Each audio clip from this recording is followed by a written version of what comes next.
আসসালামু আলাইকুম সবাইকে আজকের টপ 10 মার্কেট রিভিউয়ে স্বাগত জানাচ্ছি। আজকে 9 আগস্ট, সপ্তাহের প্রথম দিন, রবিবার। আজকে আমরা একটা মার্কেট মোটামুটি একটা শার্প ডাউনফল দেখলাম। 38 পয়েন্ট করে গিয়েছে, 822-এ নেমে এসেছে। টার্নওভারও গতকালকে থেকে প্রায় 150 কোটি টাকা কমে গেছে, যেটা 1000 কোটি টাকা নিচে নেমে গেছে। 965 কোটি টাকা ট্রেড হয়েছে। আজকে 10 নম্বর অবস্থানে ছিল সিটি ব্যাংক। সিটি ব্যাংক গত কয়েকদিন 10 পয়সা 20 পয়সা করে কমে আজকে 31 টাকা 20 পয়সায় ক্লোজ হয়েছে। 45 লাখ শেয়ার ট্রেড হয়েছে। 9 নম্বরে সামিট অ্যালায়েন্স পোর্ট, গত 2 দিনের ধারাবাহিকতায় আজকেও একটু কমেছে। 57 টাকা 70 পয়সা ক্লোজ হয়েছে। 24 লাখ শেয়ার ট্রেড হয়েছে।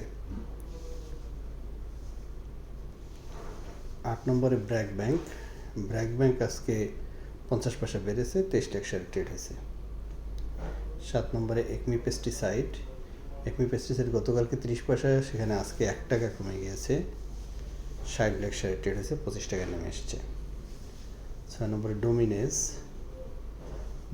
শেয়ারটি আজকে 82 টাকা 10 পয়সা নেমে এসছে, প্রায় 2.5 টাকা কমে গেছে। প্রায় 20 লাখ শেয়ার ট্রেড হয়েছে। 5 নম্বর সাইহাম টেক্সটাইলের মধ্যে সাইহাম টেক্সটা টিকে আছে, আজকে প্রাইস কমেনি, 62 লাখ শেয়ার ট্রেড হয়েছে। 26 টাকা 40 পয়সা ক্লোজ হয়েছে। 4 নম্বরে এমএল ডাইংটি আজকে একটু ভালো গ্যাপ ব্যাক করেছে, 18 টাকা 10 পয়সা ক্লোজ হয়েছে। 97 লাখ শেয়ার ট্রেড হয়েছে। নিটন ইন্স্যুরেন্স সেক্টরের মধ্যে আজকে শেয়ারটি হটেড ছিল, 46 টাকা 90 পয়সা ক্লোজ হয়েছে। 40 লাখ শেয়ার ট্রেড হয়েছে। বেক্সিমকো লিমিটেড 4 দিনের ধারাবাহিকতায় আজকেও শেয়ারটির প্রাইস বাড়ছে, 1 টাকা 30 পয়সা বেড়েছে। 1,16 লাখ শেয়ার ট্রেড হয়েছে বেশ কিছুদিন পরে, সেটি পজিটিভ ট্রেন্ডে আছে।